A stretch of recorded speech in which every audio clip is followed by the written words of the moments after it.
মাম্মা এসেছে পিসিমণির বাড়িতে, আর এসে তার মজাই মজা। পিসিমণির বাড়ি থেকে এখন এসেছে, কোথায় এসেছিস বাবু? মাঠে এসেছে। তুমি কি গাছ দেখছো? কত গাছ? এটা আলু গাছ।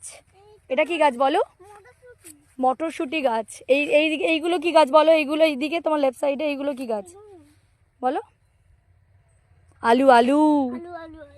আর ওই যে দূরে ইয়েলো ইয়েলো দেখা যাচ্ছে, ওইগুলো কি গাছ? ওই যে দেখ আমার দিকে, ওই ইয়েলো গুলো সর্ষে গাছ। আরো কি কি গাছ দেখেছো বলে দাও? ধনে পাতা, পালং শাক, নোটে শাক, লাল শাক। আর কি দেখেছো? ও অনেক কিছুই দেখেছে, কিন্তু সব নাম বলতে পারছে না, তাই না? পেঁয়াজ গাছ। পিসিমণির বাড়ি এসেছে, শুধু জমি আর জমি, চারিদিকে শুধু জমি, ফসলে ভর্তি। কি যে ভালো লাগছে বলো। ওইটা কোনো একটা লাউ জমি, লাউ না অন্য কিছু একটা হবে, ওটা কাছে গিয়ে দেখতে হবে। আমিও বাবা অত ভালো চিনি না জিনিসপত্র।